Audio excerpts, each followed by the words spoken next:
me just get this started. Yeah. Morning, everyone. And, Um, yeah, Mr. Vijay, can you able to see the see my video? yeah. All good. Prem, you'll have to switch off your video. Prem, switch off your video and mute. Please switch off your video. Mute your speaker, please. Everyone, please mute your speakers. Switch off your video. Mr. Vijay, can you able to see my video? Yeah, I can see it. No problem. Yeah. Thank you so much. Yeah. Gopi, can you switch off your video, please? Gopinath? Yeah. All right. So you can keep it on, Shanta, but then, yeah. Yeah, your mic is enough, not the speaker. Yeah. Sorry, not the speaker, the mic. It's okay, Vijay. I switched off my video. No. Yeah, Gopi, yeah. Ajay, you got to back. Not able to see the screen. I'll just 2 minutes to just say a few words and, yeah. All right. Thank you very much for being here. And we have here with us today Mr. Ajay Karthik, who is the assistant curator of the Madras Crocodile Bank Trust, also called the Center for Hepatology, and he is the project coordinator for the snakebite mitigation program. So we're very nice of him to be here. Where this topic is coming from, that it is coming from because of,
yeah, it's gone now.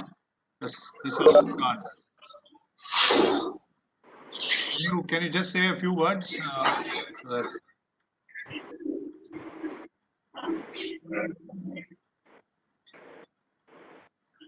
yeah, you're okay, Ajay? Yeah.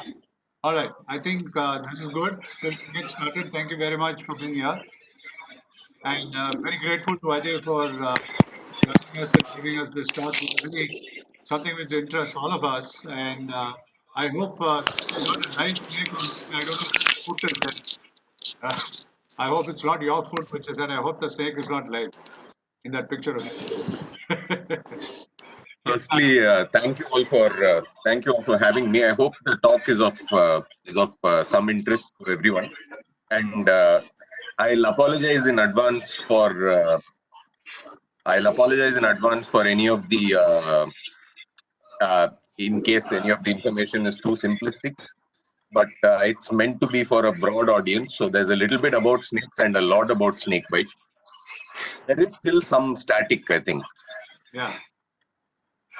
Yeah, you're good. Go on. It's fine, yeah. So the talk is partially about snakes, but primarily about snake bite. And I think whatever information is not covered in the presentation aspect of it itself, I'd like to. I mean, I'm more than happy to go through in the question and answers. But it's more heavily focused on snake bite, and there's actually a really good reason for that. So I'd like to start off by going through the first few slides. And as Vijay already said, I work with the Crocodile Bank, and I also coordinate our snakebite mitigation project. I've been doing this for about since 2011 now, so I'm coming up on my 10th year here at the Crocodile Bank, and I have been involved with the snakebite mitigation project for the last 4 years now. So anyway, I'll get started. I'm sure the sound issues will resolve themselves over time. So firstly, some very basic information about snakes is not meant to be. It's meant to be very simplistic information. I'm sure all of you already know this, but snakes are vertebrates. They are one of the most diverse vertebrate groups in the world. Globally, we have over 3,500 species of snakes, and they occupy a really wide variety of ecological niches. They occupy a really wide variety of habitats. So snakes range all the way from 10 centimeters long, which are your spine snake, to nearly up to 10 meters long, which are snakes like reticulated pythons and anacondas. Of course, they're also poikilothermic, which means that they are entirely reliant on external means to thermoregulate. They can't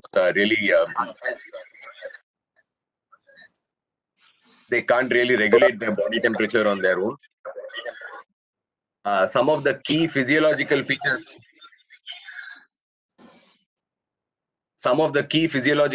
snakes are lacking are external ears, eyelids, and limbs. And snakes, quite often is believed that all snakes lay eggs, at least by lay people. Of course, that's not true. Several species of snakes are live bearers, including the snake in the photo there, which is a parrotted swine snake.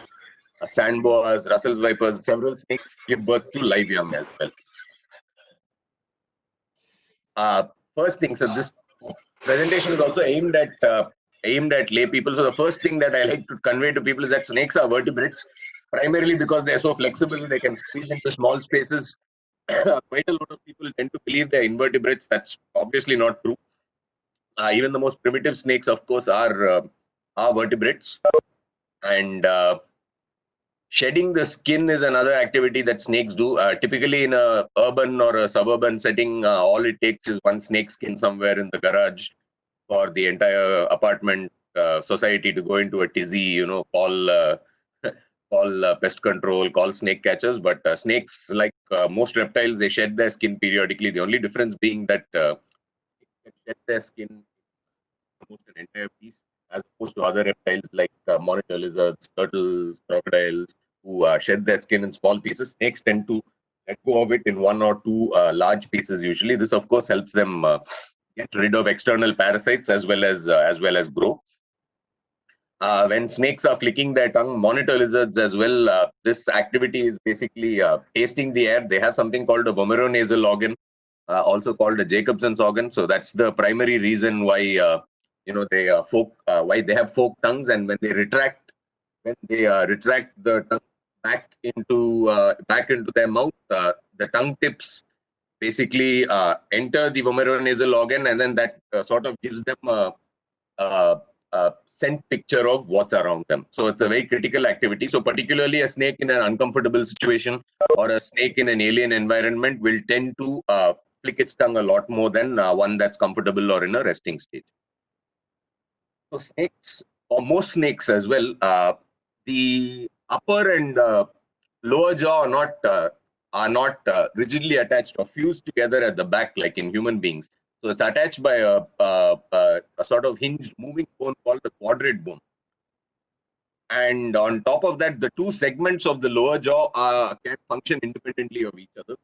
So basically that enables snakes to eat stuff that's significantly larger than their own head, which is a physiological impossibility for most wild animals.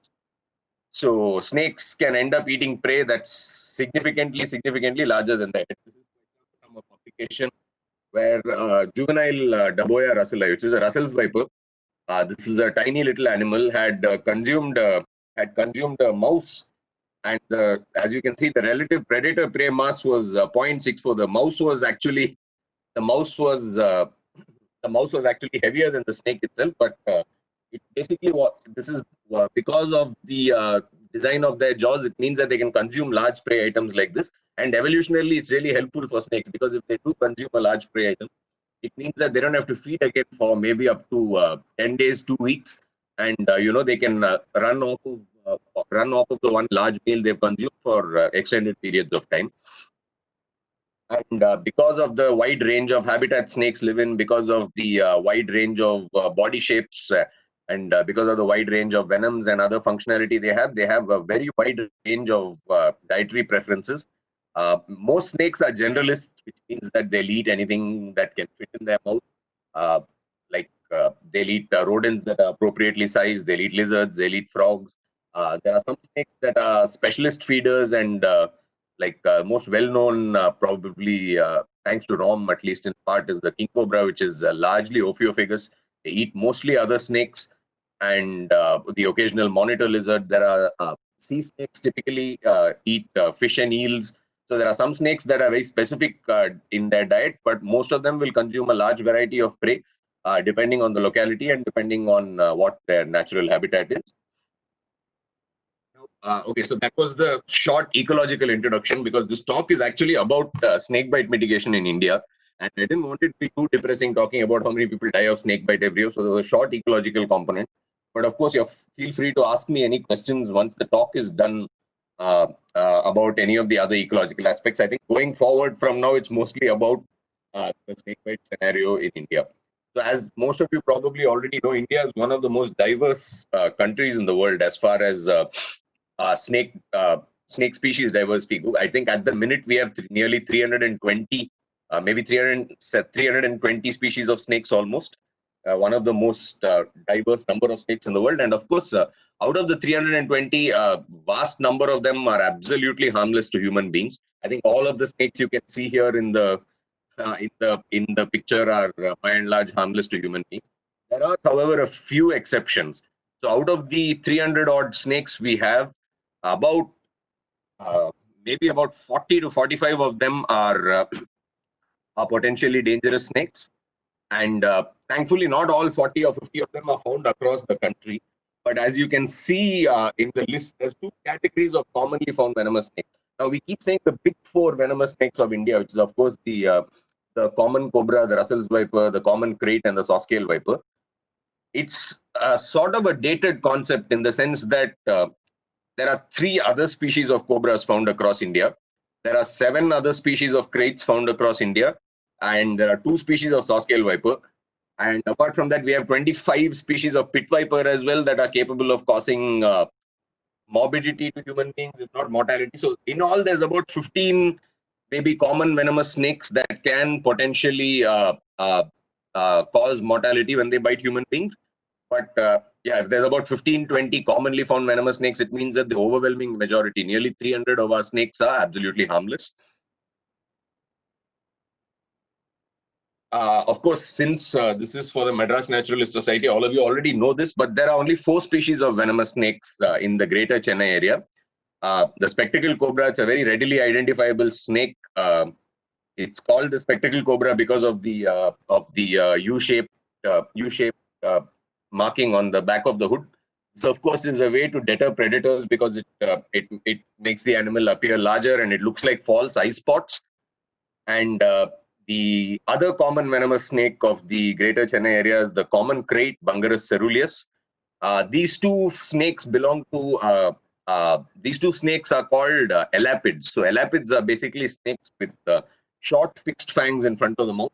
So cobras and kraits, spectacle cobras and common kraits are the 2 common elapid species of the greater Chennai region. And then we have 2 viperids found in and around Chennai. One is the saw-scale viper.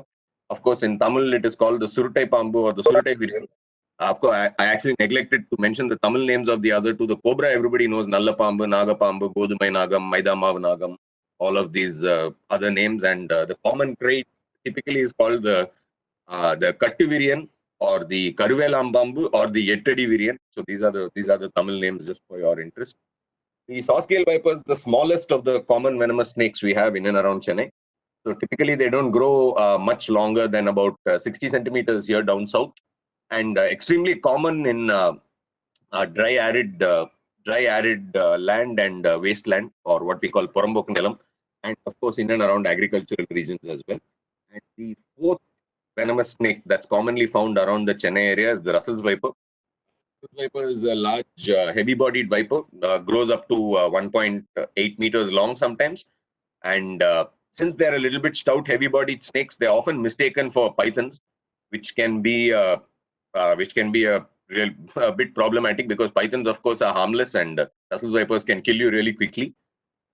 So these are the four common venomous snakes of the Chennai region, and of course, one of the key things is that snakes don't go out of their way to bite people. So if given a chance, at least all of us people who are involved in herpetological education, talking to lay people, we say that snakes are really good-natured animals. Snakes are more afraid of you than you are of them, and that snakes typically don't go out of their way to bite you. But having said that, 60,000 people a year almost, if not more, die of snake bite in India every year. So yeah, 60 plus thousand people die a year of snake bite in India. And this is despite, of course, snakes being good-natured animals that don't go out of their way to bite you and all that. Then why do so many people die of snake bite in India? It's a fairly good question, if snakes are so sweet and all that. One of the key things about snakes, and this all of you know, is that snakes have a strong affinity to agricultural land.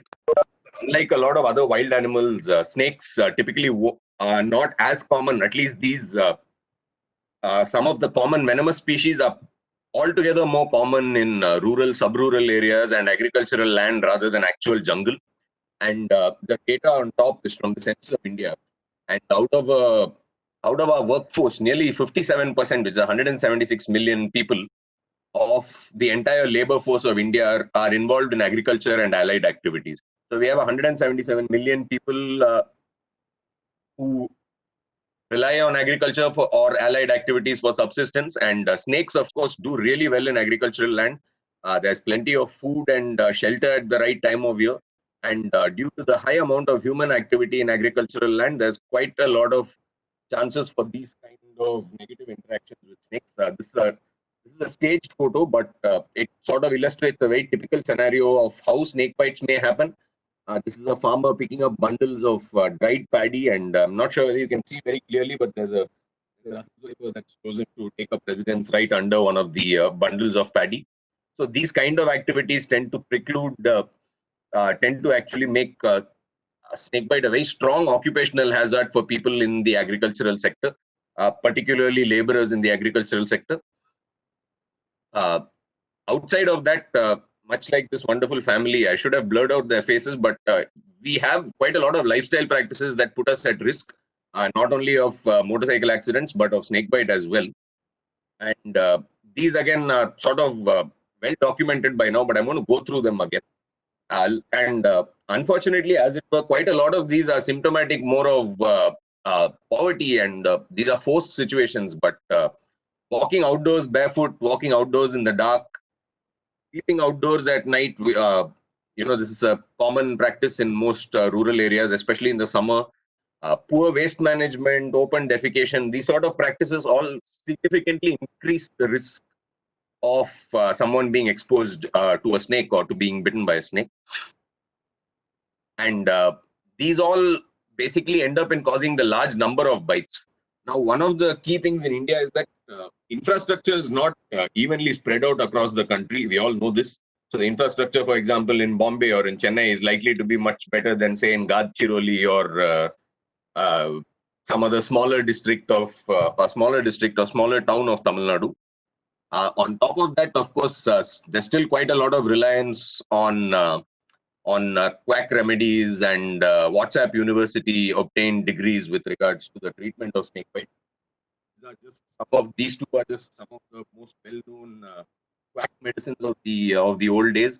Was the venerable snake stone, which you just need to put on the snake bite, and it will suck out all the bad things. This Tirhaka is an old homeopathic medicine which was used for snake bite several years ago, And needless to say, there's plenty of regionalized quack remedies like this for snakebite across the country. And that's a problem because snakebite as such is a time sensitive, is a very, very time sensitive affliction. And the first hour after being bitten, or for that matter, not only for snakebite, but the first hour after any critical medical emergency, it's called the golden hour. And that golden hour with snakebite is often wasted, sort of outmoded beliefs, seeking alternative treatments and all that. And the bad thing is that when somebody does choose to, seek appropriate treatment for snakebite, or does choose to go to a hospital, the reality is that not only for snakebite, again, of course, these are all general infrastructural problems. Many rural areas don't have great connectivity, nor do they have immediate access to high quality healthcare. Now, when I say high quality healthcare, I don't mean a small primary health center, but I mean a tertiary care hospital that can deal with a serious medical emergency. Another issue with snakebite in India, and for this issue, of course, is a lot closer to home for us. And one of the big issues is that about 95% of the venom used to produce antivenom. So for those of you that don't, I'm sure all of you do know, antivenom is the medicine that's used to treat snakebite victims. And one of the key raw materials to produce antivenom, of course, is snake venom. So a large percentage of all of that venom is from a single source, which is the Irula Snake Catchers Society based out of the Crockbank premises. And one of the issues with that, we've learned, of course, over the years is that one, there is a huge amount of geographical variation in snake venom. So it doesn't matter if the species are the same. So essentially what that means is that the venom of a Russell's viper is going to be variable across, say, Punjab, Tamil Nadu, and Goa. The venom is not going to be the same. And if the venom composition isn't the same, it stands to reason that the clinical manifestations of a bite from that species aren't going to be exactly the same across different states as well. In addition, I briefly touched upon this earlier. We have about 15 to 20 common venomous snakes, but to date, the antivenom, of course, effectively neutralizes only 4 species, which is the Russell's viper, the spectacled cobra, the common krait, and the saw-scale viper. So that's the issues when it actually comes to the treatment of snakebite itself. So the medicine itself is not entirely comprehensive, and it's certainly not as effective pan-India as it should be. As a result of all of this, we have by far and away, we have the unenviable tag of being the snakebite capital of the world. Now, this is from a slightly dated publication called the Million Death Study. The study was published in 2011, and it was a very eye-opening study, particularly to people involved in the study of snakes and educating the public about snakes. So this was a verbal autopsy-based study, and according to the results of the study, I'll just briefly explain the figure here. So according to the results of the study, over 1 million people are bitten by snakes in India every year, and some states have death rates as high as for every 1 lakh deaths, for example, in Andhra Pradesh, 6.2 are caused by snakebite. For every 1 lakh deaths in Madhya Pradesh, 6 are snakebite deaths. And for every 1 lakh deaths in Orissa, 5.5 because of snakebite. So as you can see, all the states marked in red and orange are some of the really high snakebite incident states. And one of the interesting things, again, about the old Million Death Study is that it totally neglects some parts of the country, like the far north, as you can see, as well as perhaps more critically, northeast of India. Why northeast of India is important in this context is for 2 reasons. One is that it is an extremely biodiversity rich region, and it has a vast number of venomous snakes. And the thing about the northeast of India is that none of the common venomous snakes, that is your spectacled cobra, the Russell's viper, the saw-scale viper, and the common krait, none of these are found in the northeast. So basically, the antivenom that is used to treat snake bites across the country is partially functional or semi-functional in the northeast at best. And we don't even have data from the states of the northeast, and yet the figures are staggeringly high. This particular study estimated that 45,900 people in India die every year from snake bite. Now, one of the big issues with that, and I'll touch upon this later as well, is that this was not, these aren't official government statistics, but often there tends to be a vast discrepancy between official statistics and independently conducted surveys such as these. Like, for example, there are Government of India statistics that have been released by the ministries, that give figures of snake bite deaths across the country, something as low as 1,500 to 2,000 people. Whereas there are independently done estimates and studies that push this number up to nearly 50,000. So that discrepancy itself is something to be worried about, because if one estimate is 25x of the other, clearly somebody's data collection is very flawed and or is rather incomplete. So this is another one of the key aspects, that we don't really have a pin on exactly how many people die of snake bite every year, and it's a really sad thing, and it's something we are working to address, of course. So a combination of all of these factors, the fact that snakes bite a lot of people, that they are extremely common in and around human habitation, and even among people who are somewhat sympathetic to wild animals and wildlife, snakes are just, snakes are the devil, so to speak. We've seen, I've personally seen well-educated people, who are probably good-natured people who enjoy the odd spot of bird watching and all that, and then the whole family goes into a tizzy when a small little keelback is seen somewhere in the apartment complex. People immediately bring up questions like, "Oh, who's responsible if my child is bitten by the snake?" And all that sort of nonsense. And snakes are I think, in my personal opinion, snakes are the most persecuted form of wildlife. Both of these are pictures from within India. The snake on the left is a large Burmese python found in a plantation in Mizoram, and the snake on the right is a large king cobra found on the road in Mizoram and dispatched off by the local people. So this really puts us in a very difficult position. As all of you are members of the MNS would know, one of the key buzzwords, and this has been in the news a lot recently, thanks to the unfortunate incident with the elephant in Kerala that was fed the fruit with the explosives, is man-animal conflict, man-animal interaction. So there's it's as much as I don't want to demean the loss of a life, one elephant that was killed with explosives, it causes almost pan-national outrage. And I can safely tell you that at least a few thousand snakes have been killed in the same time that that elephant was killed. Easily a few thousand. A few thousand is an underestimation. People kill snakes like every day, and it's a very common thing to see them, beaten up on the side of the road, or being run over by cars. And I've seen cars go forward and then back up over the snake again to make sure that they've killed it properly. And it causes a lot of antagonism towards snakes, which they are not entirely devoid of blame for. They are dangerous animals, but it puts snakes in a very difficult position, because unlike a lot of other wildlife, they tend to thrive in close proximity to humans. And that basically means that snakes are persona non grata in and around human dwellings, and they're absolutely unwelcome. So this is something that needs to be fixed, because as urbanization keeps happening, and as cities keep expanding outwards, there are only going to be increased amount of interactions with snakes. And if every snake that's seen is beaten up or killed, not even as a retaliatory measure, so much as a precautionary measure, then it's not something that anybody would wish to encourage. So what do we need to do to fix the snakebite problem, and what has the Croc Bank been doing thus far? So that's where I'd like to focus the rest of my talk on. So as I had mentioned earlier, one of the key issues is we simply don't have a good idea of how many people are actually bitten by snakes. Can we quantify the problem exactly? One of the key issues with that is a lot of diseases are considered notifiable diseases by the government of India.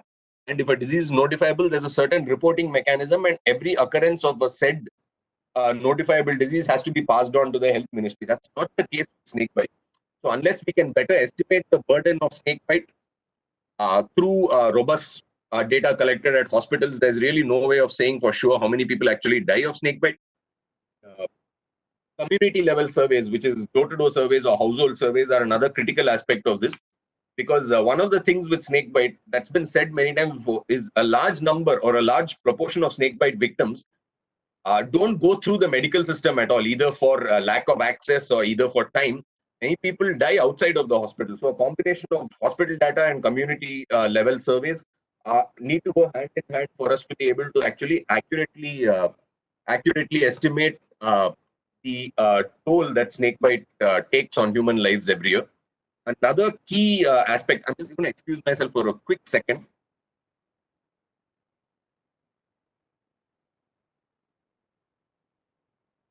Another key aspect is that what do we know about the ecology of snakes? Now, I'm supposed to be a herpetologist, and I will shamelessly say that we know little to nothing about the day-to-day ecology and lifestyle of most of the species around us, let alone snakes.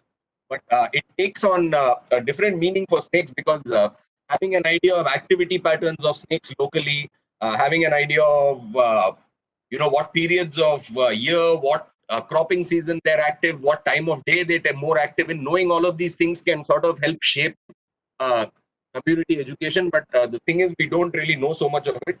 And another issue is often we hear that, oh, there's a shortage of antivenom or the hospitals don't have antivenom. Now, we at the Croc Bank, we are permanently in touch with, we've been constantly in touch with several of the antivenom manufacturers. And a lot of the antivenom manufacturers say, oh, there's definitely not a shortage of it because we produce more than what the country needs. Now, is it being distributed effectively across the country? They can't guarantee, because that's something that the government machinery undertakes. The distribution aspect of it is not to do with the companies. So another question we need to answer is antivenom available at the right quantities, at the right time of year, in the right places? Now, we simply just don't know this. Of course, one of the key issues is the lack of knowledge and understanding in communities, particularly about these behavioral aspects, like something as simple as, why don't you use a torchlight at night? Often people are like, why do I need to use a torchlight? I have a cell phone light, or, I'm just going next door. I'm just going one street away. This is my neighborhood. These sort of things are really set in the head. And behavioral change is something that's really hard to bring about in people. It's not the easiest thing to get people to change their ways. You all, of course, know this in various contexts. And another thing at community level that needs doing is to reduce the dependence on these alternative treatments, or these so-called quack treatments for snakebite, which still carry a lot of favor, particularly in rural India. One, because of the financial aspect. They tend to not be as expensive as seeking, Western medicine. And another thing being that we'd already discussed that we have a large proportion of mostly harmless snakes in the country. So every time somebody is bitten by one of these harmless snakes, and they don't know the difference because there's 300 of them, right? And your average layperson cannot be expected to distinguish between what a harmful snake is, what a harmless snake is.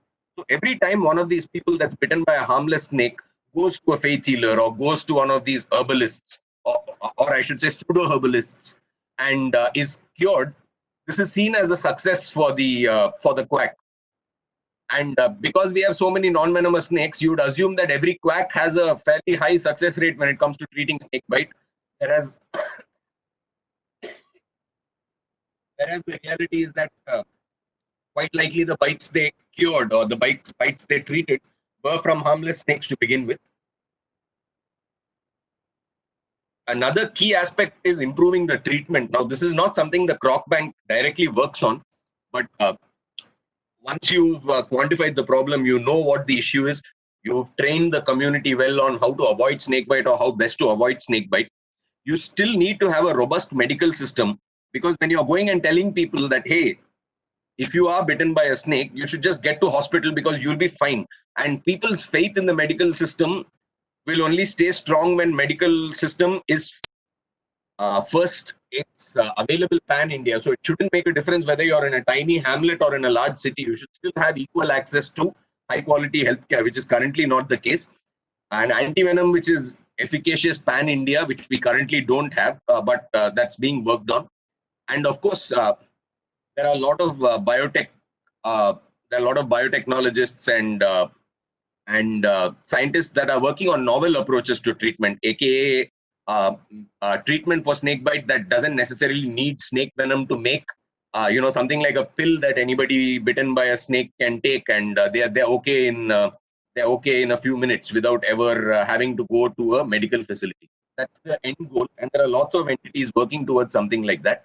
But these novel approaches are a long way ahead in the future, and prior to any of those happening, all of these other 20 points or all of these other 10, 12 points of better infrastructure and all that need to be addressed. Because even if you have a wonder drug, unless the wonder drug can reach the people, there's no use in having such a medicine like that. So, all of these factors need to be worked on. And now I'll just briefly touch on what we are doing through our project at the Croc Bank, and then I'll be open for Q&As. Do you guys think I should take a break for a minute, or is it fine if I just keep going on?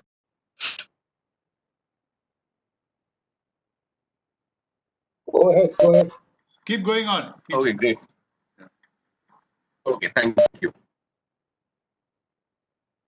So what are we doing through our project? So over the last few years, we've been working on several of these points that I had mentioned. I'm just going to go through them really. Of this, I think we can discuss in the question and answer. And I think that Q&A is the most important part of this entire discussion we've had here today. So these are just some of the interventions we've managed to achieve over the last few years. So one of the things we've been doing is we've been collaborating with the health department of Tamil Nadu, and we helped them set up a snakebite registry, a real-time snakebite registry for the tertiary care centers across the state. So there are about 45 tertiary care hospitals across Tamil Nadu. When I say tertiary care hospitals, I mean government hospitals plus medical colleges, the really large facilities. And we helped them initiate a registry just to be able to see how many cases they attend to and what are the outcomes of these cases. And in addition, we are doing community level surveys in many of the areas where hospitals are contributing data as well. So I'll just run you all through a short overview of the data we've collected just over this. This is about 945 cases, which is in less than a year, and only 50% of the hospitals contributed to this data. So just 50% of the large hospitals in Tamil Nadu in a period of about 10 months had 945 snakebite cases. This is all just certain demographic breakdowns of the cases. Nearly 60% of the snake bites occurred to men. This is a common thing because men tend to work outdoors more, particularly in rural India. And there were a larger number of cases inflicted on men than women. The age is a very, very important point here. As you can see, about I think almost 80% of more than 80% of the bites have occurred to people between the ages of 16 and 60. And these are what you'd call breadwinners or productive adults. Yeah, so these are what you would call breadwinners or productive adults. So only 800 cases out of 945 have happened to the working age group of people. This is of particular interest because snakebite is cannot be fixed immediately, particularly with things like cobra and viper bites, which cause quite a lot of morbidity. It means that if you have been bitten by one of these snakes, there's a good chance that you're incapable of going out to work every day for a month, maybe 2 months. And for somebody who subsists on a daily wage, much like what the COVID lockdown did, for somebody who's subsisting on a daily wage, not being able to earn a wage for a month or two can, be potentially disastrous to the family. And snakebite can make that happen in a lot of rural context, which is one of the other unfortunate side effects of snakebite. Site of the bite, again, from this, it's obviously apparent 70% nearly of the cases were all bitten on the lower extremities. Lower extremities meaning from the knee down to the toes. So overwhelming number of cases happen on the feet, and out of the people that were bitten on their feet, 70% of them were bitten on their foot between 9 p.m. and 6 a.m. So here, just by looking at this data, it sort of backs up our assertion and our points in our education program that don't walk around barefoot without a torchlight at night, because it's a combination of all of these factors that means that 70% of bites happen on people's feet at night, which means that they're either wearing chappals or are barefoot and walking around without enough illumination. So these two factors are critical here. And, I'll touch back on this in one of the other activities we are doing. And what were people doing when they were bitten? Again, out of the 803 cases we have this data for, nearly 560 to 600 of them were either walking either walking towards work, or walking back from work, or working in the field. So again, agriculture clearly is one of the reasons that people are bitten by snakes. And interestingly, you can see here, I'm not sure if you see my cursor move, but 113 people have been bitten by snakes while sleeping. So it seems like a very movie-esque scenario, but quite often rural dwellings, particularly farmers and agricultural workers, they live quite close to their land, or they live almost adjoining their agricultural land in kacha houses or small huts. And snakes often enter these homes and bite people that are sleeping. It sounds like a horror movie scenario, but it's actually happened in less than a year to 113 people. So, these are all just some of the ways in which people get bitten. But working in the field, as you can see, is still one of the easiest ways, I wouldn't say, but one of the most common ways to get bitten by a snake. So another thing we are doing in terms of quantifying the problem per se is we've worked with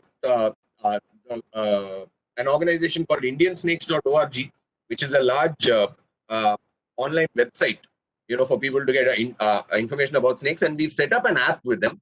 The app is called Serpent, SERPENT.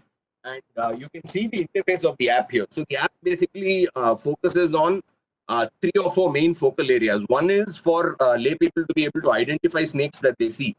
So if somebody takes a photo of the snake and puts it up on the app, about half a dozen of us who are administrators on the app get this photo immediately on our email as an identification request.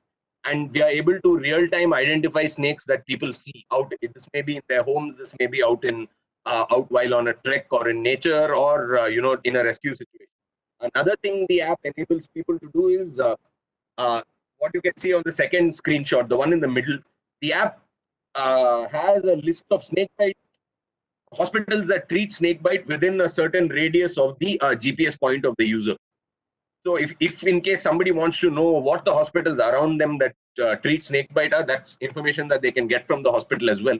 And as you can see on the third screen, the app also has a database of snake catchers or snake rescuers within a certain radius of the GPS location. So not only do you find out what snakes you're able to see, in addition, you're able to find out what hospitals are closest to you, and also where is the closest snake catcher to you.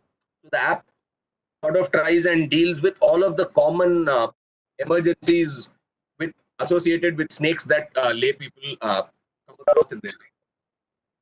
So this we've been doing, again, we've been mapping this for quite a while, and we have more than 250 tertiary care hospitals mapped on there, and about a similar number, about 250 to 300 volunteer rescuers whose contact details and information is on the app permanently. One of the key things, of course, like anything to do with a lot of wildlife issues, is community education. So we've been doing widespread community education for several years, and the focal areas where we do our education programs are in rural communities and schools. So like, for example, we don't really do very many programs in Greater Chennai or in Chennai proper. That's primarily because, though it's nice to go to a school, with a nice air-conditioned auditorium and talk to kids who speak flawless English about snakes and all, and it's cool for them, it's something interesting. But our outreach programs tend to focus on the areas where snakebite is common. So for example, in Tamil Nadu, the districts where we do the most work are, well, currently it's Kanchipuram plus Chengalpattu, and in addition, we do a lot of work in Tirunelveli district as well as Thoothukudi district. So we are working in a lot of rural areas where we know that the density of snakebite is high. And to do these programs, we had made 2 short educational films. One's called 4 Deadliest Snakes of India, and the other one is called Snakebite. And in addition to these films, we prepared a bunch of educational materials. And we have both the films and the material in a handful of regional languages. I believe both of them are available in about 6 to 8 regional languages, and we use this educational material as one of the cornerstones of the program. In addition to this, we do a lot of other interesting stuff. Like recently in Tirunelveli, we were able to do a set of street plays. We were able to do Terukuthu programs in a handful of snakebite prone villages, and talking about snakes, and it was an interesting medium and people really loved it. So we've been able to figure out a lot of tailored education interventions like this. And in addition to that, as part of the education aspect, we do quite a lot of capacity building work, either directly or through partners that we have for snake rescuers, fire and forest department, paramedical personnel like ASHA workers and nurses. We've facilitated training for doctors through our medico colleagues. We are not training doctors, but we have a lot of medical colleagues who are well versed in the treatment of snakebite, who have used training programs for doctors as well. And so we've worked with a bunch, we've done capacity building for a whole bunch of stakeholders. And in addition to that, one of the really interesting things, So in addition to that, one of the really interesting things that we've done, and this we are doing in 2 districts at the moment. Well, at the moment we are doing nothing because of the lockdown, but just prior to and hopefully right after the lockdown, we've distributed what we call a snakebite prevention kit in 2 districts, in Kanchipuram and in Tirunelveli. The kit basically includes a pair of good quality gumboots, a wall rechargeable flashlight, and a mosquito net for the family. So we've distributed these snakebite prevention kits to several families in these 2 districts. I think the correct count is 125 families in each district. I'll have to check on the exact number. But we've distributed these PPEs, and after distributing the PPEs, we've also done pre and post distribution surveys. Mainly focusing on, we know it's hot in Chennai. Are you comfortable using gumboots while working in the rice fields? Has the flashlight been working consistently for you? Has the mosquito net made your sleep more comfortable with the family? That sort of thing.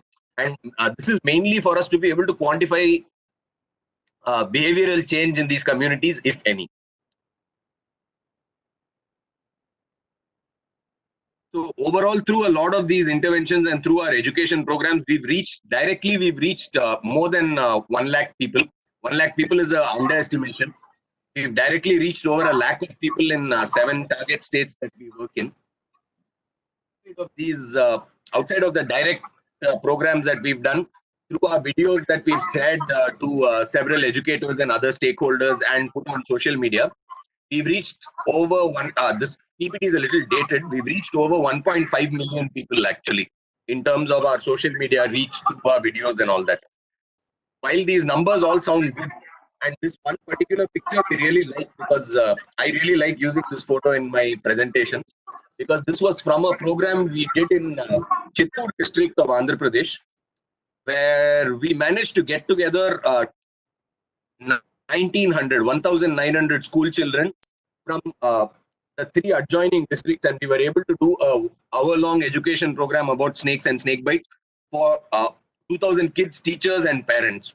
And this was with our partner based out of Kuppam called the Agastya Foundation. So we've done plenty of programs like this, but the fact of the matter is that well, there are just too many people in India, and what we've done is only a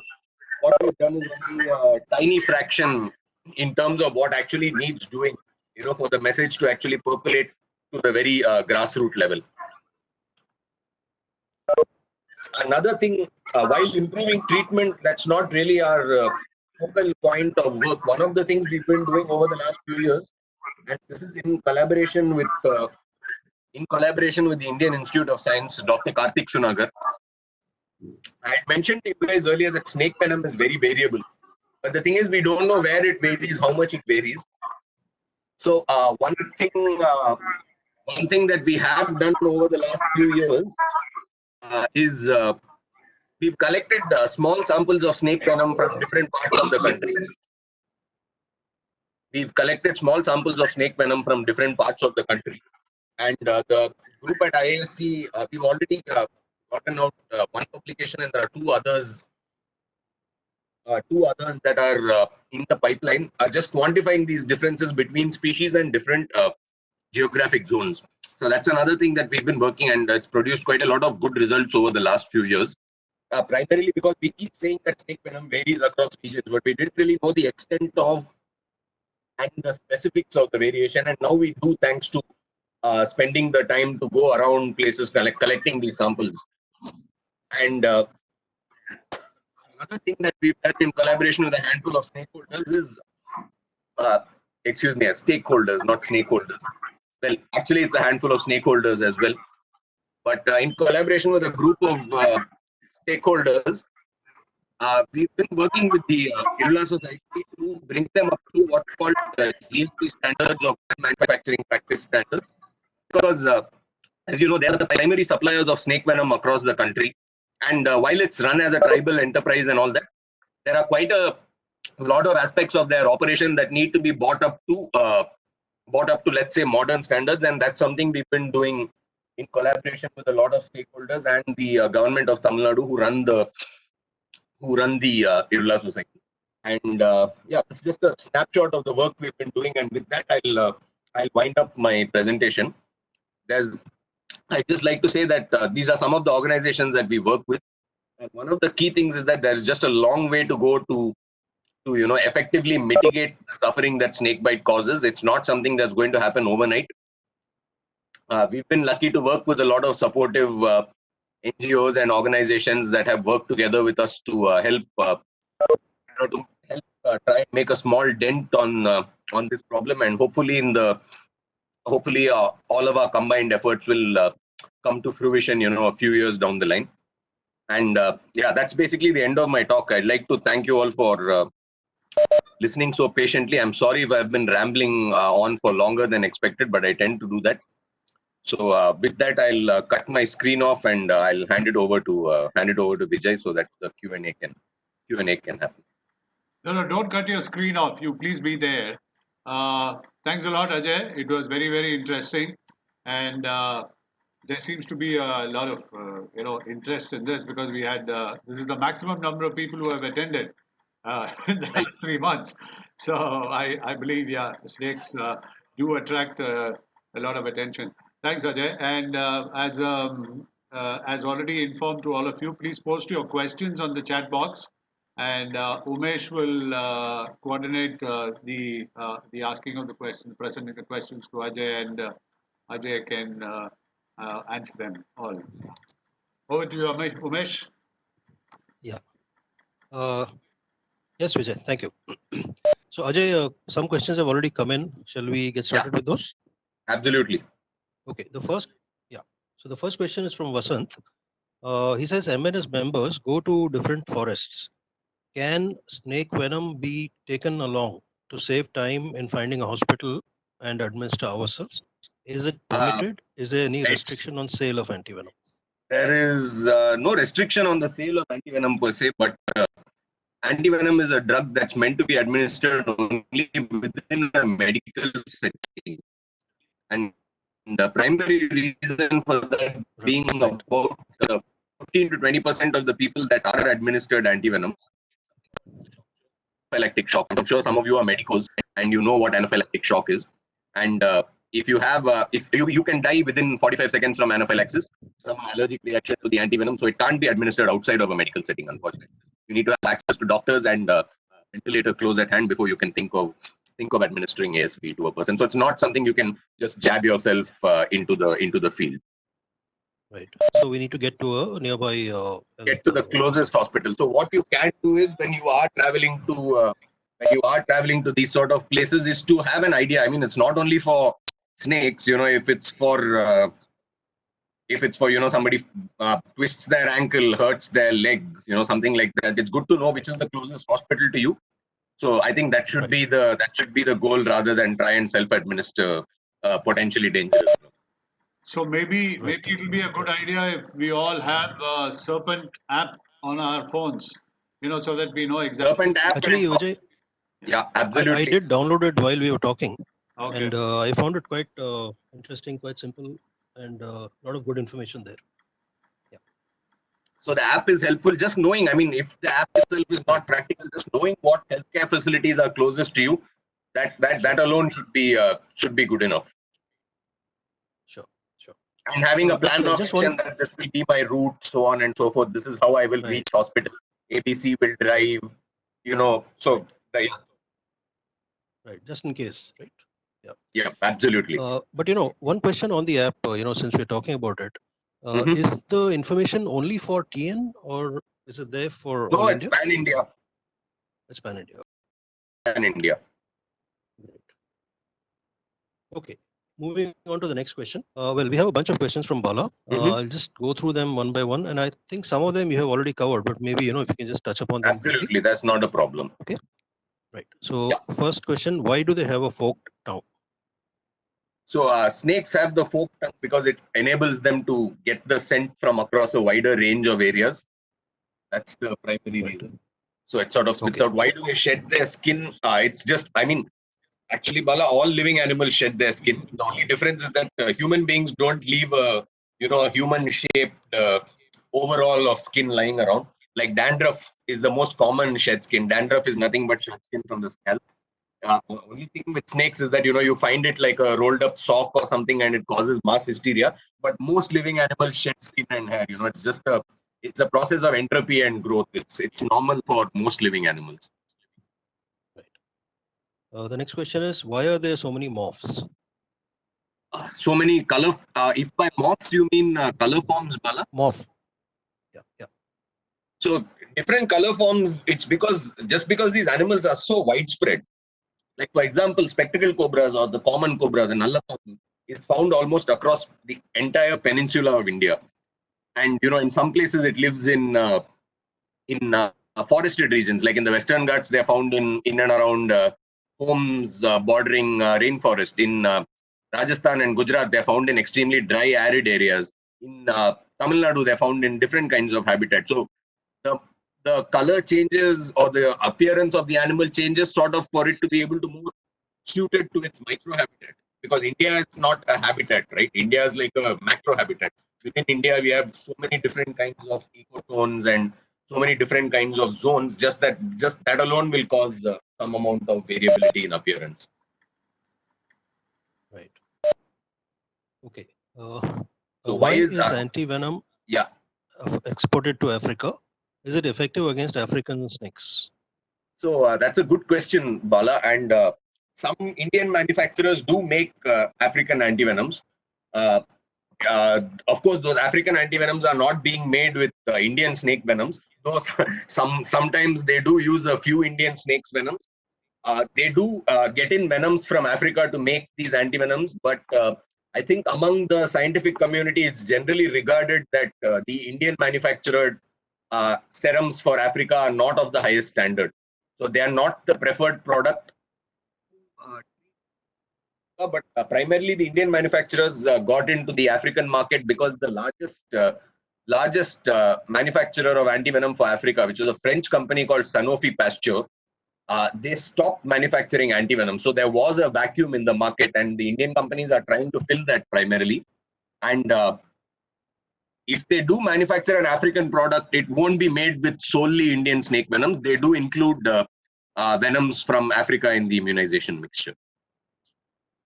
If you don't, I hope that answered your question. Right. Okay. Next question is: does anti-venom have an expiry date, or can it be stored indefinitely? Antivenom. So antivenom is basically available in two forms. You get a liquid form and a lyophilized or a powdered form. The liquid form has a shelf life of, I think, 3 years, and the powdered form 5 years. So it can't be stored indefinitely. It is functional even after expiry, but for medical legal reasons, doctors will not use expired antivenom. So it does have a shelf life, and it does not provide immunity against future snake bites. So it's like just like how taking crocin once will not stop all future potential headaches. It's the same with antivenom. So every time you get bitten, which hopefully never happens, you will have to take antivenom. Okay. And the antivenom that you get, are they normally single dose? Another good question. So in India, the one standard vial of antivenom is 10 ml, and 10 ml vial will not be sufficient. Typically, cases are given between 10 to 30 vials, depending on the severity of symptoms and so on and so forth. So it's not a single dose. It can be uh, 10, typically between 10 to 30. There are cases where patients don't respond, where they're given as many as 50, 60, 70 doses sometimes. For a single snake bite? That's right. Wow. Okay. Okay. The next question is 3 immediate steps for first aid for snake bite, please. This question is from Ambika. Okay, so 3 immediate steps of first aid. So with I can't tell you the right things without discussing the wrong things first.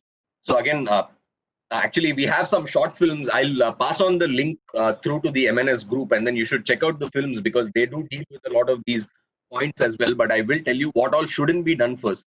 So one of the common things that's done in case of a snake bite is the use of a tight tourniquet. Take a rope and tie it really tightly a few inches above where the snake has bitten you. That is a bad idea because quite a lot of snake venom causes tissue damage, necrosis. So restricting it to one place like that is not necessarily a good idea. The other commonly employed regional first aid method is to use a blade or something and make several small cuts around the area so you can bleed the venom out, which also will not work. And of course, sucking out the venom from the site of the bite, as we've seen in several of our Nagin type movies, that doesn't work. I use in our education programs, we use a parable that people seem to understand really quickly. It's like if you've gone to a house and they've served you uh, coffee and you're a tea drinker, it's not possible for them to just get out the decoction from the coffee and then mix tea leaves into it and make tea for you. They'll have to, that coffee has to go to somebody else. In the same way, once venom's entered your blood, it can't be separated from the blood by sucking out and all that. So unless you can actually slit the person's throat and bleed them to death, you can't get all the venom out of their system, unfortunately. So those are all the don'ts. What you should do is, first thing is, of course, stay calm. And the key thing is to immobilize the bitten area. So typically bites happen on the hands or the feet, the lower or the upper, the furthest extremities of the body. So of course, first aid principles for immobilizing the hand in a fracture, for example, is to use a sling or a splint for the foot. So simple immobilization is critical. The patient should remain calm and they should be moved to a hospital as soon as possible. So that's all you need to do. And while the person is being moved to the hospital, there is something called the recovery position in first aid. So particularly if they're being moved in a four-wheeler or an auto, the person should be put in the recovery position, which basically means that they shouldn't be allowed to lie flat on their back. So if you allow them to lie flat on their back, particularly in cases of snake bite that causes paralysis, like crate bite, there's a chance of two things happening. One is the person swallowing their own tongue or choking on their own tongue. And the second thing is that quite often people vomit when they're bitten by snakes. And if you're lying on your back and you vomit, you might not be able to get the fluid out of your throat and you might actually choke on your own vomit. So the bitten area needs to be immobilized. The person needs to be put in the recovery position and moved to a medical care facility ASAP. Okay. That's very enlightening. It's very morbid, I'm sorry, but the whole subject is morbid, so I apologize in advance to everyone who has to listen to me talk about all this sort of stuff. But it's a reality that a lot of people face every day, so might as well touch on it. Right. No, and I'm sure, it's always better to know a bit more about this than Yeah, to be absolutely. ignorant about it. Yeah. Absolutely. Okay. Right. Next question is from Madhu. Spectacle cobra and common crate were elapids. What is the term you use for the two vipers? Viperids, yeah. Okay. Question from Gopi. Is there any study or research going on to find a vaccine like what we do for our children? So yes, there's a lot of, I'm not entirely sure if there is a one-time vaccine being worked on, but there are lots of simple drugs being worked on. Like it's not like scientists are unaware of the problems like lack of access to healthcare. So I think the primary things that are being worked on in that context are drugs that you can take immediately after being bitten by yourself that will either delay the onset of symptoms and buy you more time to reach a hospital, or in the long run cure you in the field itself. So it's a pill you can pop or a quick syrup you can drink that will fix you wherever you are and you don't need to seek medical attention at all. That's the long-term goal, and research is very much ongoing. But clinical research, especially for drugs, it takes a long time for drug discovery to happen because one, there are lots of regulatory bodies, and two, you have to have clinical trials and it has to be passed by the Drug Controller General of DCGA has to approve the medicine. So it takes time for these sort of things to happen. But there is certainly quite a lot of research ongoing on those subjects. Yeah. Right. Okay. A question from Ashish. Why do snakes bite people while they are asleep? Another really good question. And like I had mentioned, our shameful lack of knowledge in the ecological sphere of things for a lot of animals. And this is a question that even we've asked ourselves quite a few times, because we say, snakes don't bite people when they're not provoked. But it seems that there's at least a few species of snakes that don't see particularly well at night. And my personal feeling is that we sort of smell like food to them. We basically smell like a big disgusting mouse or something. And in the dark, they can't really see. So they end up giving us an exploratory bite before realizing we're far too big to swallow. That's my belief is my belief is that some of us do smell like rodents, and that's sort of a cue for them to give us a quick bite to see if they can eat us before they realize they can't. Right. Okay. The next question is from Madhu. And this is if a majority of the snake bites are at night, how is healthcare in rural areas being made available at night? Good question, Madhu. It's not. Oftentimes, there are delays in finding ambulances. Snakebite victims travel to primary health centers where there is no doctor on duty, or there are no staff on duty at the health center. And it's a tricky question. It's like any medical emergency late at night in a rural area is bad, and snakebite is no different, because access to healthcare is bad to begin with, and night obviously exacerbates the problem. Right. Okay. A question from Gayatri. Whom should we call first in the case of a snake bite? Your closest hospital, just so that they are prepared and they know that XYZ is coming from ABC area in an ambulance and has been bitten by a snake, so that the casualty ward can be prepared and they're ready to handle a patient in the casualty or the ICU. Yeah, the hospital should be the first port of call. Does it ever happen that these hospitals are, not stocked up with antivenom? So, typically, any of your large tertiary care centers, that won't be the case. In smaller PHCs and all, often antivenom is not there. But in my opinion, again, PHCs are not an endpoint for treatment, certainly for snakebite. A primary health center will be merely a forwarding facility. They might call a 108 for you and send you off to the hospital. But a large tertiary care center shouldn't, certainly a large government-run tertiary care center shouldn't ever be short of antivenom, because all cases are forwarded eventually to tertiary care hospitals, and they typically maintain a large stock of antivenom. Right. Okay. Question from Devika. In Dharapuram, I find a lot of holes along the bunds of fields. Many times when I read the footprints, notice that lizards run into these holes. Do they coexist? So typically, depends on what species of snake and what lizard, but sometimes they do. But what Devika has pointed out is one of the reasons why snakebite is such a common thing in agricultural areas. Most of those holes along the bunds are created by rodents. Almost all, in fact, would be created by rodents, and snakes tend to go into the burrows, eat up the rodents, and then they have a ready-made housing colony built for them there.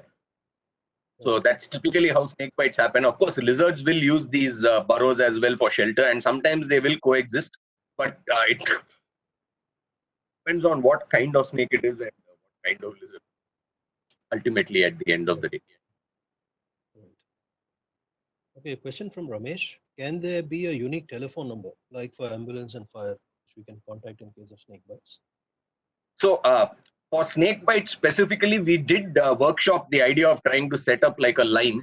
But one thing is that a lot of the states do have medical infrastructure that serves that purpose already, like 108 in Tamil Nadu, for example. 108 is quite functional, which is run by the GVK EMRI group in collaboration with state governments. It's extremely functional in many states. So it's a question of whether the wheel needs to be reinvented. So in a lot of states, you do have ambulance helplines for healthcare, and whether it's a necessity to have a snakebite specific one is a good question. Though in the long run, it's something that will probably be helpful. Right. For the time being, the existing ambulance hotline. Ambulance thing, yeah, that's right. Right. Right. Next question is from Chandran. What about sea snakes, which are known to be very poisonous? How common are bites and mortality from these? And is there antivenom available? Sea snakes, yeah, he's right. All sea snakes are pretty toxic. Bites from those, thankfully, are not very common. They are very specific occupational hazard. So it's mostly fishermen who are sorting out fish, removing fish from nets. Right. They are the typical victims of sea snake bites. And thankfully, sea snakes are quite placid. Good natured. They're not very keen on biting. Right. So even when they're harshly handled and picked up and chucked away from nets, they typically don't bite people. But that being said, there have been a few fatalities from sea snake bite. And unfortunately, there's no antivenom available for it. But primarily because bites are so few as compared to, say, your average cobra and all of that. Okay. But when you say toxic, are they? Are they fatal for humans, or is it just? Yes. Yes, there have been many recorded fatalities across the world from sea snake bites. Okay. Fine. Next question. Since 2011, this question is from Uttara. Since Mhm. 2011, have there been any new studies focusing on the venomous snakes and snake bites in the Northeast? If so, what are the main findings after 2011?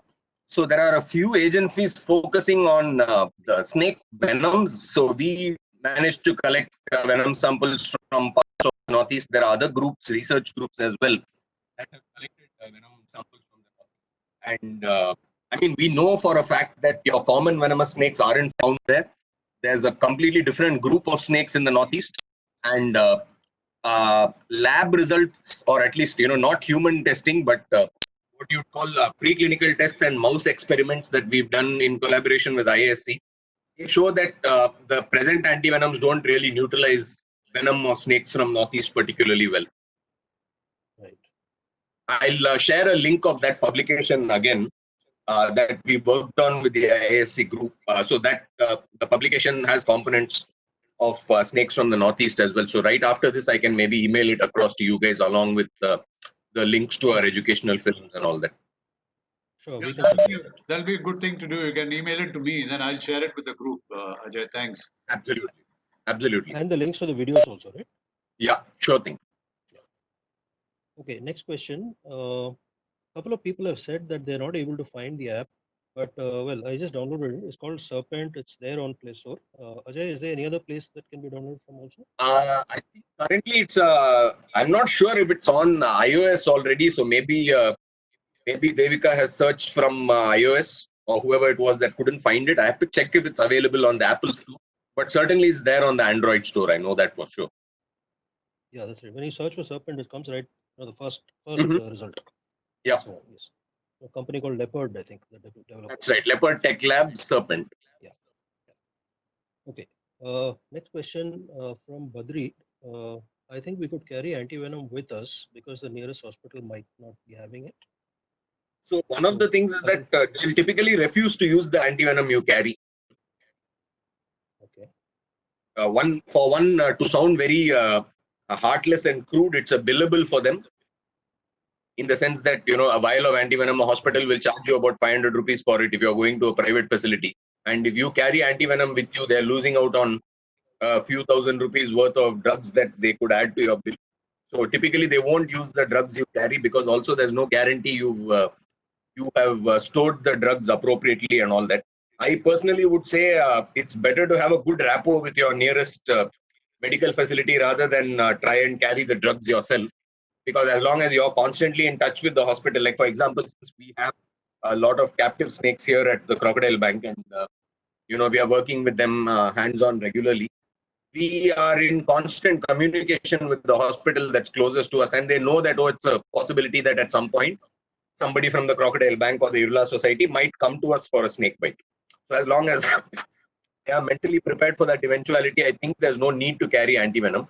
Because in my experience, I have carried antivenom with me for a bite that happened a few years ago, and the hospital just refused to use the antivenom we had, saying we have antivenom, don't worry about it. Though in a completely rural situation where the hospital might not have, it's not the worst thing in the world to carry it. But I would rather say focus on all the other aspects of it, because antivenom should be available at any tertiary care hospital, any large tertiary care hospital. Like for example, the Chengalpet government hospital that's close to us, they have a minimum of a couple of hundred vials with them at all times. Right. And I think the other aspect is also you also don't know how much is going to be required, right? So Exactly, right. You can carry 10 and then it might be that you need 50. So how much do you carry? It's a good question. So it's better to know that you have a reliable healthcare access close by rather than try and fix, only part of the problem, because the hospital might not have a ventilator, and then where do we stop? Should we carry ventilators and should we carry dialysis machines and. sure. Okay. Next question from Vasant. Is there an antivenom for king cobra in India or in Southeast Asia? In Southeast Asia, yes. In India, no. King cobras, again, they are quite large, conspicuous snakes, and they don't really bite very many people. Most of the people that get bitten by king cobras are usually snake catchers. And I think in India, like for example, over the last 30 years, 20, 30 years, there have been maybe 3 or 4 deaths from king cobra bites. Just for context, since I've started this talk, there have been more than 3 or 4 deaths from cobra bites. So king cobra bites are very few and far in between. And Southeast Asian countries do manufacture antivenom for king cobra. So there's a Thai antivenom, Indonesian antivenom for king cobras, but there's no India-specific king cobra antivenom. Is that because there are more king cobras in those areas? Their bites seem to happen a bit more frequently, and in Thailand particularly, snake charmers and these sort of snake shows are still persist to this day. And more often than not, the handlers in those shows are the ones getting bitten. So since bites from king cobras are more there, the medicine exists. It doesn't have anything to do with how common the snakes are. We tend to think king cobras are uncommon in India. That's not true. King cobras are extremely common in India. They have a very wide range of distribution. You find them across like a large swathes of the country. Like for example, you find them in Tamil Nadu, you find them in Kerala, you find them in Karnataka, you find them in Goa, you find them in Andhra Pradesh, you find them in Orissa, you find them in West Bengal, you find them in Bihar, you find them in Uttar Pradesh, Uttarakhand, Himachal Pradesh. You find them all across the northeast. So they are there across the country. But thing is, they just don't seem to bite very many people. One, because it's more difficult to step on such a large conspicuous animal like a king cobra, because they're big snakes, usually 9 or 10 feet long, if not larger. And they also have really keen senses, eyesight and all that. So they tend to bugger off when they see people. So typically bites don't happen from king cobras in India, or at least not nowhere near as many bites as these other species. Right. Okay. I think we have only about 5 to 10 minutes left. I think let's quickly run through the rest of the questions. Sure. Can humans develop antibodies over a period of time? Yes. Okay. Humans can develop antibodies over a period of time. Like that's how the medicine for snakebite is made. It's by immunizing horses. So hypothetically speaking, if you were to immunize a human being over a long period of time with minute quantities of snake venom, they will develop antibodies, but it's not practical to do because of the obvious associated dangers.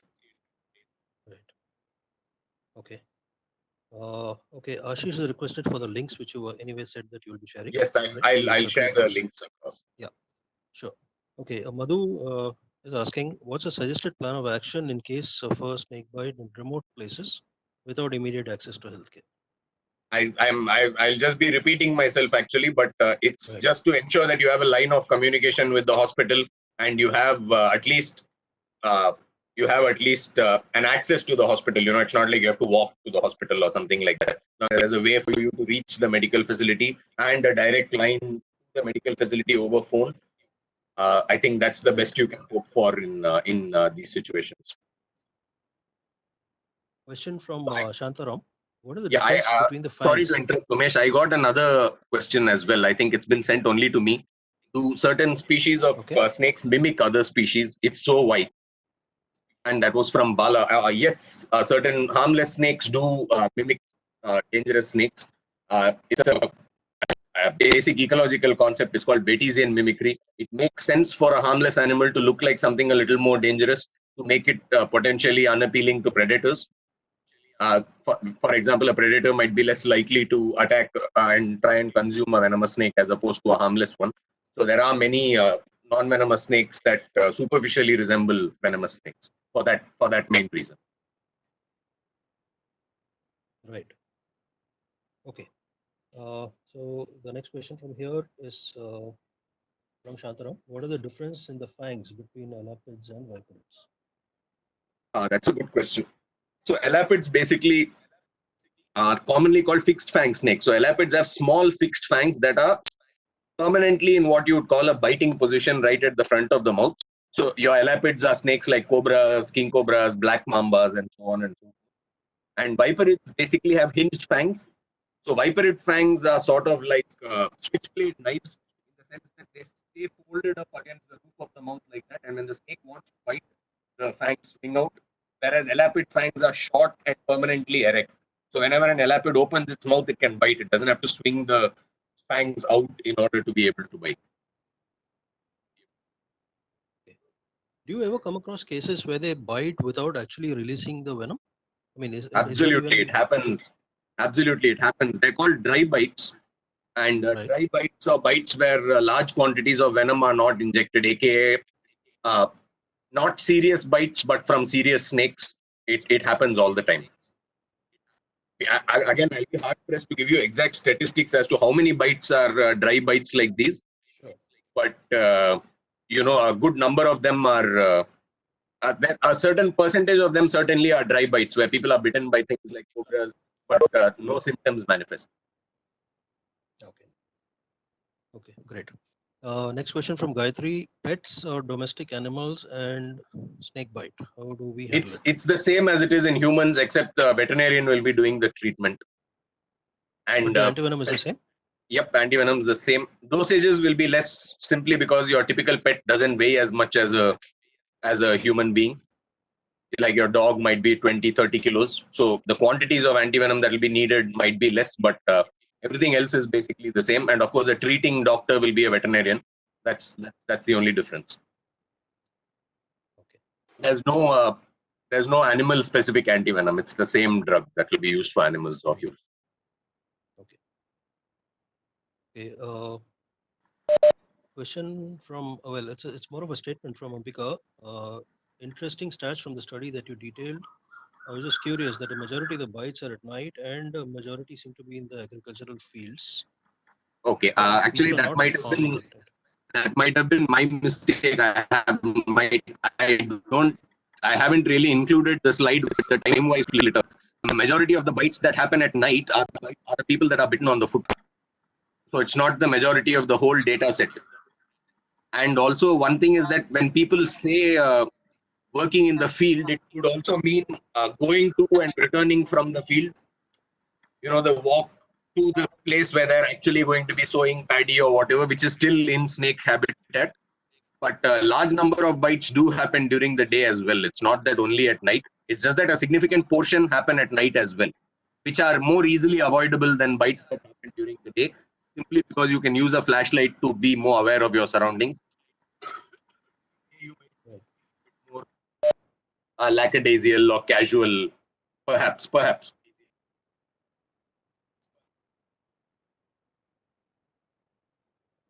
Okay. Bharati has a question. What are the difference between effects of different venoms of venomous snakes? Okay, so that's actually a subject for another entire presentation in itself, I think, but I'll just briefly touch upon it. I'll also clarify that I'm not really a proteomics or a venomics guy. I'm very much a whole animal person. But there are a few broad groups of venom categories. Some snakes have primarily neurotoxic venom, which means that it affects your nerve receptors from working. So that sort of triggers things like paralysis, ptosis, loss of control of muscles and all that. And you have a cytotoxic component, which is a tissue destroying component, which means that it will cause necrosis, it will cause tissue to blacken, rot off and die. And then there's a hemotoxic component as well that affects your blood chemistry. And snakes have varying proportions of multiple different toxins. So it's not that there are some snakes that are purely neurotoxic, but quite a few species will cause a cocktail of effects, so to speak. So, I mean, it really is a subject for another discussion. And especially given that the concentrations of these individual protein families vary from region to region, there will be mild variation in effects of the same species even in different states. Hey, great. Okay, next one is on can the app trigger the hospital on patient arrival? No, that so we since the app is an independent thing, we don't really function together with the hospitals. We just verify that they do treat snake bite, that they do have antivenom in store.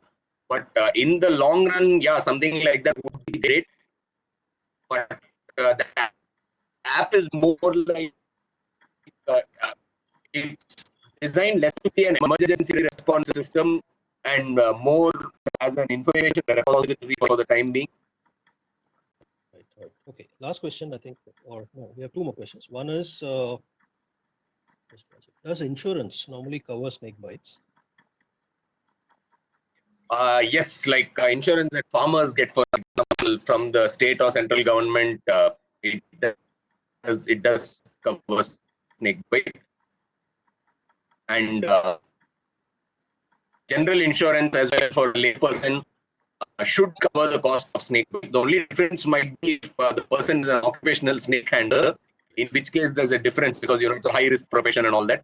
But the only time I was in such a situation, I lied, and insurance did cover the cost of that particular snake bite. So it does. Okay. The next question is, does a spitting snake harm humans? This question is from Gopi. Yes, spitting. Thankfully, spitting cobras are not particularly common in India, but spitting snakes will spit at any large aggressor, Right. and they tend to spit towards the eyes. So it's seen as a way of immobilizing a potentially dangerous threat, while the snake can make good its escape. So the spit does carry venom. Oh, it's not spit; it's just venom.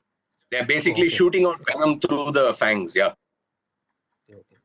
Venom itself is modified saliva, so all they're doing is basically Right. their fangs are slightly adapted, and when they contract certain muscles, they eject the venom forcefully through the fangs.